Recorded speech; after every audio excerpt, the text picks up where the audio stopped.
નમસ્કાર વિદ્યાર્થી મિત્રો, મારી યુટ્યુબ ચેનલ વિદ્યાદીપમાં આપ સૌનું હાર્દિક સ્વાગત છે। મિત્રો, આજના વિડીયોની અંદર આપણે ધોરણ 10 વિષય છે હિન્દી, તેમાં બીજા સેમેસ્ટરમાં પાઠ 18 કાવ્ય 18 આ કાવ્યનું નામ છે રચના। આ કાવ્યના સ્વાધ્યાયના પ્રશ્નો અને તેમના જવાબો વિશે આજે આપણે આ વિડીયોની અંદર માહિતી મેળવીશું। વિદ્યાર્થી મિત્રો, જો તમે મારી ચેનલમાં નવા હોય તો મારી ચેનલને જરૂરથી સબસ્ક્રાઇબ કરો, વિડીયો લાઇક કરો, શેર કરો અને બેલ નોટિફિકેશન આઇકોન ઓન કરો, જેથી આગળના દરેક નવા વિડીયોની નોટિફિકેશન તમારા મોબાઈલની સ્ક્રીન પર મળી શકે। તો ચાલો વિદ્યાર્થી મિત્રો શરૂ કરીએ। ધોરણ 10 વિષય છે હિન્દી, તેમાં બીજા સેમેસ્ટરનો કાવ્ય 18 આ કાવ્યનું નામ છે રચના। स्वाध्याय, તેમાં પહેલો પ્રશ્ન, निम्नलिखित प्रश्नों के नीचे दिए गए विकल्पों में से सही विकल्प चुनकर उत्तर लिखिए। पहला प्रश्न, गोपी को प्रसाद जी की कविता कौन समझाने वाला था? तो जवाब में आवशे ऑप्शन क, अविनाश।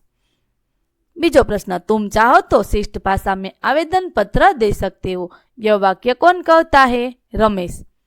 त्यार पछी प्रश्न नंबर 2, निम्नलिखित प्रश्नों के एक एक वाक्य में उत्तर लिखिए। पहलो प्रश्न, कविता क्या है? इस प्रश्न का गोपिका क्या उत्तर देती है? जवाब, कविता क्या है? इस प्रश्न का उत्तर देते हुए गोपी कहती है, कविता आत्मा की कला है, वह संवेदना का सौंदर्य है।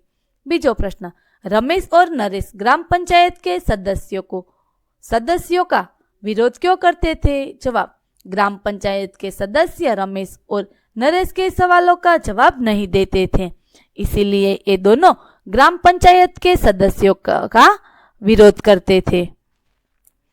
तीसरा प्रश्न, अविनाश नरेश को किसी का तिरस्कार न करने के लिए क्यों कहता है? जवाब, समझदार नवयुवक अविनाश के मतानुसार वे लोग गांव के पढ़े लिखे युवक होने के नाते उनकी जिम्मेदारियां अधिक है, इसीलिए अविनाश नरेश से किसी का तिरस्कार न करने के लिए कहता है। चौथा प्रश्न, रमेश ने अविनाश को आशावादी क्यों कहा? जवाब, समझदार और सुलझा हुआ युवक अविनाश पंचायत के सदस्यों के खिलाफ नियमानुसार और शालीन ढंग से कार्यवाही करके परिणाम प्राप्त करने की आशा रखता है, इसीलिए रमेश अविनाश को आशावादी कहता है। त्यार पछी प्रश्न नंबर 3, निम्नलिखित प्रश्नों के 2-3 वाक्यों में उत्तर लिखिए। पहलो प्रश्न, गांव के युवक पंचायत के पदाधिकारियों के से किस बात पर नाराज थे?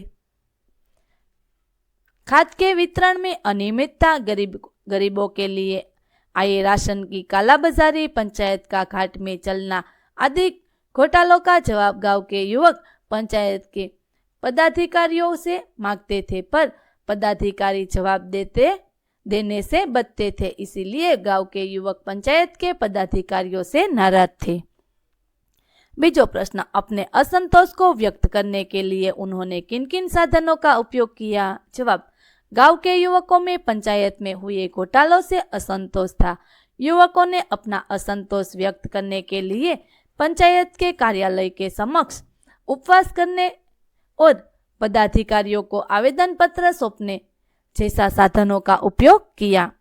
तीसरा प्रश्न, नरेश और उसके साथी अपने हाथों का कौन सा कमाल दिखाना चाहते थे? जवाब, गांव के युवक रमेश, नरेश, निमेश, अविनाश पंचायत के अधिकारियों द्वारा किए जा रहे घोटालों से नाराज थे और अनशन पर बैठे थे। जब पदाधिकारियों ने उनकी बात का जवाब न दिया तो उन्होंने पंचायत कार्यालय पर पत्थरबाजी शुरू कर दी, इसके द्वारा वे अपने हाथों से पत्थरबाजी का कमाल दिखाना चाहते थे। त्यार पछी चौथो प्रश्न, रमेश पथराव क्यों करना चाहता है?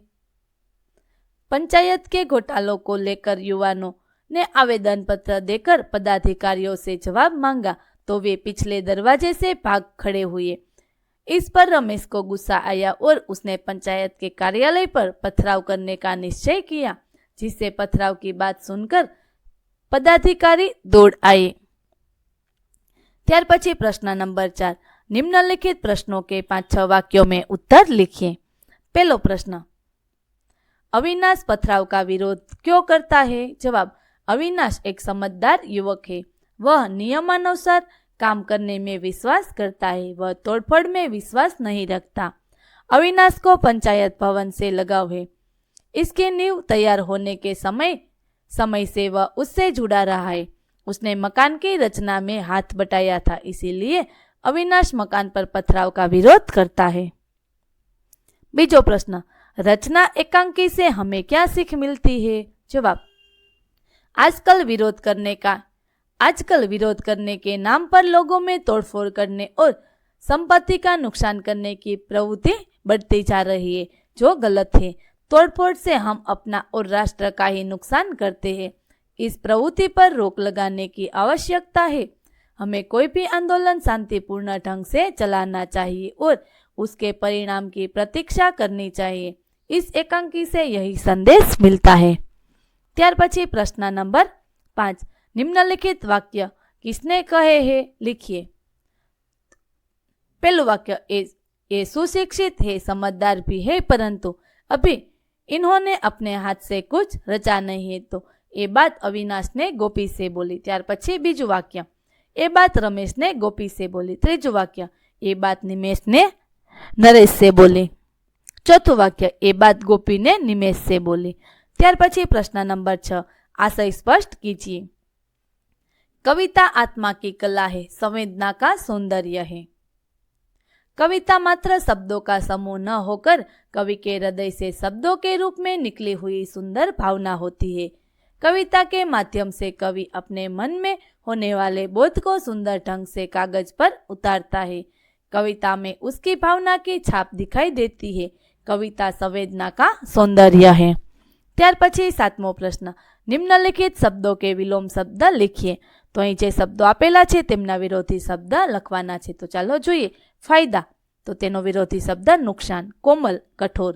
સહયોગ, અસહયોગ। શિક્ષિત, અશિક્ષિત। ભ્રષ્ટાચાર, તો તેનો વિરોધી શબ્દ શિષ્ટાચાર। વિદ્યાર્થી મિત્રો, અહીં આપણે ધોરણ 10 વિષય છે હિન્દી, તેમાં કાવ્ય 18 તેમના સ્વાધ્યાયનું સંપૂર્ણ સોલ્યુશન પૂરું કરીએ છીએ। આગળના પાઠના સ્વાધ્યાયનું સંપૂર્ણ સોલ્યુશન મેળવવા માટે મારી ચેનલને જરૂરથી સબસ્ક્રાઇબ કરો। વિદ્યાર્થી મિત્રો, ફરી મળીશું પાઠ 19 ની અંદર। ત્યાં સુધી આવજો।